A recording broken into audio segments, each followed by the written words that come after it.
Hello friends, आज हम बात करेंगे पेसमेकर वाले पेशेंट्स को क्या क्या चीज़ें करनी चाहिए, कौन कौन सी चीज़ें उन्हें कंपल्सरीली करनी चाहिए जिससे उनको फ़ायदा होगा और पेसमेकर का ध्यान रखने में मदद मिलेगी। तो must do things in pacemaker patients पर आज डिस्कस करेंगे।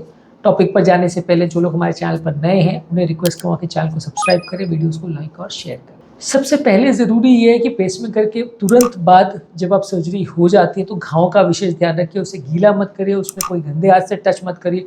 हर 3-4 दिन में ड्रेसिंग कराइए, 15 दिन में उसका स्टिचेस चेंज करवाइए। उसमें कोई भी कारण से इन्फेक्शन नहीं होना चाहिए। अगर इन्फेक्शन हो गया तो उसे संभालना मुश्किल पड़ेगा। बाद में भी घाव को थोड़ा चेक करते रहिए। कभी भी घाव में अगर लाल हो रहा है, दर्द हो रहा है, पस निकल रहा है, कोई सीरियस डिस्चार्ज निकल रहा है या पानी जैसा निकल रहा है तो तुरंत डॉक्टर को बताएं, क्योंकि ये डेंजरस हो सकता है। पेसमेकर के पॉकेट में अगर इन्फेक्शन होता है तो ये काफ़ी डेंजरस चीज़ हो सकती है। इसके अलावा आपको पहले शुरुआत के 1-2 महीने ये कोशिश करनी है कि आपका हाथ में कोई झटका नहीं लगे, क्योंकि पेसमेकर बहुत एक पतले स्क्रू से हार्ट में अटैच होता है। 4 से 6 महीने के बाद हार्ट उसको अच्छे से पकड़ लेता है तो स्क्रू निकलता नहीं है, पर शुरुआती पीरियड में वो उसका अटैचमेंट बड़ा कच्चा रहता है। यदि इस मोमेंट में हम ध्यान नहीं देंगे तो लीड के बाहर निकल जाने का चांस काफ़ी ज़्यादा रहेगा। तो आपको विशेष ध्यान देने की आवश्यकता है कि इस समय आपका झटका नहीं लगे, आपको कोई चोट नहीं लगे, गिर नहीं जाओ और हाथ को कोई कारण से ओवर एक्सर्ट या 90 डिग्री से बहुत ज़्यादा एलिवेट नहीं करना है, वो भी सडन झटके से नहीं करना है। थोड़ा बहुत अगर आपको गहरी सांस लेने के लिए या मूवमेंट करने के लिए अगर हाथ को हिलाना पड़ता है तो चलता है, तो बहुत ज़्यादा जर्क के साथ नहीं होना चाहिए, नहीं तो लीड बाहर अगर आ गया तो पूरा ऑपरेशन वापस से करना पड़ता है। इसके अलावा हर फॉलोअप्स का विशेष ध्यान रखिए। पहले तो शुरुआती पीरियड में ड्रेसिंग के लिए और स्टिचेस का रिमूवल के लिए ध्यान रखना है। फिर उसके बाद हर 3 से 6 महीने में पेसमेकर का एटलीस्ट एक बार चेकअप होना चाहिए, क्योंकि उसमें कई बार क्या होता है पेसमेकर की बैटरी चल रही है, नहीं चल रही है, कम चल रही है, ज़्यादा यूज़ हो रहा है। ये सारी चीज़ें रेगुलर आपका चेक होता रहेगा, आप रेगुलर अगर फॉलोअप में जाते रहोगे तो। इसके अलावा पेसमेकर के लिए संबंधित आपको ID कार्ड कैरी करना आवश्यक है कि पेसमेकर जहाँ आपको लगाया हुआ है कौन सी कंपनी का है, कैसा कार्ड है, तो वो आपके हाथ पर्स में अगर हमेशा रहे तो अच्छा है। कई बार किसी जगह पे आप जाते हो जहाँ मैग्नेटिक चेकिंग हो रही होती है या जहाँ हाईवी मैग्नेटिक फील्ड होता है, तो वहाँ पे आप कार्ड को दिखा सकते हो, जिससे लोग को समझ में आ सकता है कि आपको पेसमेकर लगा है और आपको वो विशेष केयर दे पाएंगे। इसके अलावा जो भी तकलीफ या प्रॉब्लम आपको हो रही है उसका विशेष ध्यान रखने की ज़रूरत है, चाहे धड़कन बढ़ रही है या कम हो रही है। कई बार लोग क्या है, धड़कन बहुत बढ़ जाती है, इसे इग्नोर करते हैं, लोग को लगता है कि मशीन तो लगाया हुआ है उसमें कोई दिक्कत नहीं होगा, पर आपको ये ध्यान रखने की ज़रूरत है कि पेसमेकर जो है गति कम होने का ही काम कर सकता है, उसमें ही काम कर सकता है, गति को बढ़ा सकता है। लेकिन गति अगर खुद से बहुत बढ़ जाए, पैल्पिटेशन चालू हो जाए, तो उसमें पेसमेकर कुछ नहीं कर सकता सिवाय रिकॉर्डिंग के। तो वैसे केस में आपको डिवाइस को चेकअप करवाना ज़रूरी है कि पैल्पिटेशन क्यों हो रहे हैं, क्या हो रहे हैं। कभी कभी पेसमेकर रिलेटेड टैकीकार्डिया भी हो सकता है, जिसमें पेसमेकर में कुछ शॉर्ट सर्किटिंग होने की वजह से हृदय की गति बहुत बढ़ जाती है। वो पेसमेकर के अंदर आग लग जाती है वैसा नहीं होता, पर हृदय के अंदर जो है ओवर पेसिंग होने की वजह से कभी कभार हृदय गति बढ़ जाती है और शॉर्ट सर्किटिंग जैसा हो जाता है। शॉर्ट सर्किटिंग में अंदर आग लग जाएगी, हार्ट में वैसा नहीं है, हृदय की गति बढ़ जाएगी और हृदय की गति को कंट्रोल करना मुश्किल हो जाएगा। तो आपको कोई भी अगर धड़कन का प्रॉब्लम हो तो उसे इग्नोर नहीं करना है, उसको डॉक्टर को रिपोर्ट करना है। इसके अलावा अगर कोई सिम्टम्स और भी आपको हो रहे हैं, चक्कर आ रहे हैं, कमजोरी हो रही है, बेचैनी हो रही है या कुछ अनयूजुअल हो रहा है, सांस फूल रही है, तो वो डॉक्टर को आपको रिपोर्ट करना है। कोई पेसमेकर की अगर रिलेटेड आपको प्रॉब्लम्स हो रही है या पेसमेकर के साइड पे कोई प्रॉब्लम्स हो रही है तो वो भी डॉक्टर को रिपोर्ट करना है। शरीर का प्रॉपर हाइजीन मेंटेन करना है, शरीर को साफ सफाई का ध्यान रखना है। पेसमेकर साइड भी ऑपरेशन होने के काफ़ी दिन बाद जब आप क्लीनिंग उसको चालू करो, पहला 1 महीना तो आपको गीला नहीं करना है, और उसके बाद अगर आपने नहाया भी तो उसमें थोड़ा विशेष ध्यान रखना है कि वहाँ पे कुछ घाव ना हो जाए, कोई इन्फेक्शन नहीं हो जाए, गंदा नहीं छोड़ना है बहुत ज़्यादा, वहाँ पे कुछ कीटाणु वगैरह नहीं आने चाहिए, क्योंकि ऑपरेशन का साइट है। एक बार स्कारिंग हो गई तो इतना दिक्कत नहीं होगा, पर शुरुआती पीरियड में खासकर आप विशेष ध्यान रखें तो अच्छा है। पेसमेकर के पॉकेट के साइड पे कोई इलेक्ट्रॉनिक डिवाइसेस लेके नहीं जाना है, फ़ोन को या इस तरह के डिवाइसेस जिसमें मैग्नेटिक फील्ड होता है वो पास में नहीं लेके जाएं। ये पेसमेकर की फंक्शनिंग के साथ थोड़ा इंटरफेयर कर सकता है, जिसमें प्रॉब्लम हो सकती है। जब कभी आपको कोई मैग्नेटिक फील्ड या ट्रांसफार्मर वगैरह के पास जाना है या तो अवॉइड ही करिए, जाना है तो विशेष सावधानी रखिए।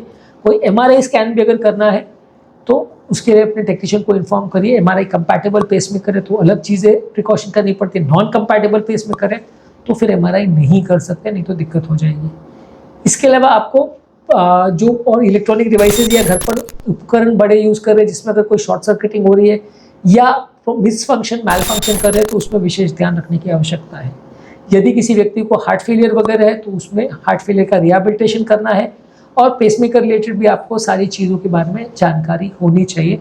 पेसमेकर क्या होता है, कैसे होता है, किस तरह से काम करता है, कितने साल बैटरी चलती है, बैटरी खत्म हो जाए तो क्या करना पड़ता है, ये सारी चीज़ें पेसमेकर वाले पेशेंट्स को पता होनी चाहिए।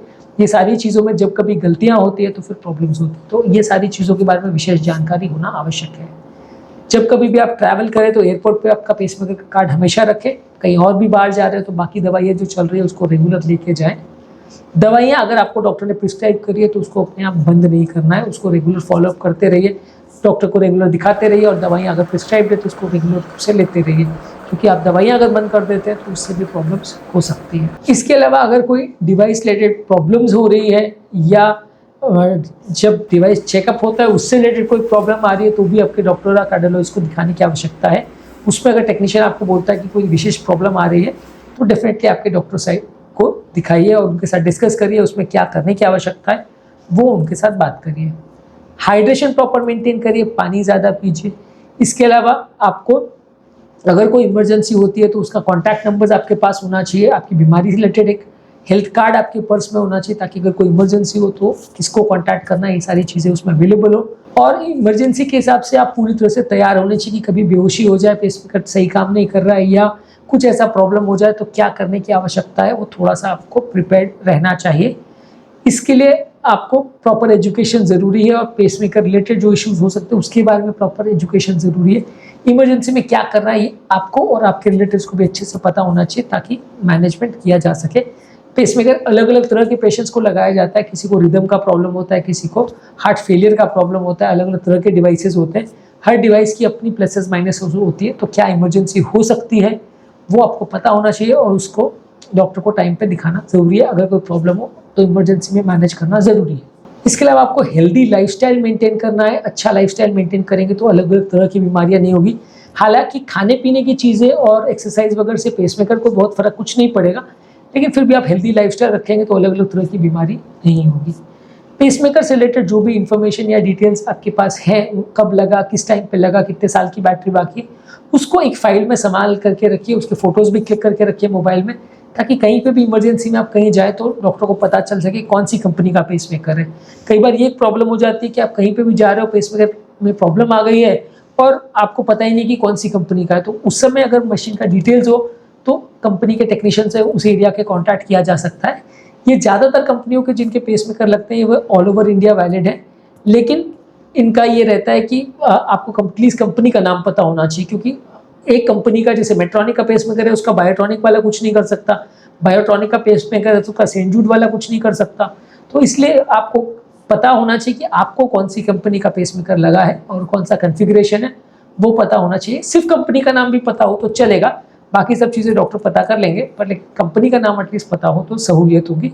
वो पता करना थोड़ा सा डॉक्टर के लिए मुश्किल हो सकता है। इसके अलावा कंपनी के सपोर्ट सेंटर या इमरजेंसी कॉन्टैक्ट नंबर्स होते हैं, टेक्नीशियन के नंबर्स होते हैं, वो अपने मोबाइल फ़ोन में सेव करके रखिए। यदि कोई आवश्यकता हो तो उससे कॉन्टैक्ट इमरजेंसी में किया जा सकता है। पेसमेकर संबंधित क्या क्या चीज़ों का ध्यान रखना है और क्या क्या चीज़ों को आपको समझना ज़रूरी है, उसके बारे में आपको और आपके फैमिली मेम्बर्स को प्रॉपर एजुकेशन होना ज़रूरी है। तो आज के टॉपिक में हमने बात करी पेसमेकर वाले पेशेंट को कौन कौन सी चीज़ें करनी चाहिए और किन किन चीज़ों का विशेष ध्यान रखना चाहिए। उम्मीद करूँगा कि आज के टॉपिक में आपको कुछ नई बातें जानने को मिली होगी। जो लोग हमारे चैनल पर नए हैं उन्हें रिक्वेस्ट करूँगा कि चैनल को सब्सक्राइब करें, वीडियोज़ को लाइक और शेयर करें।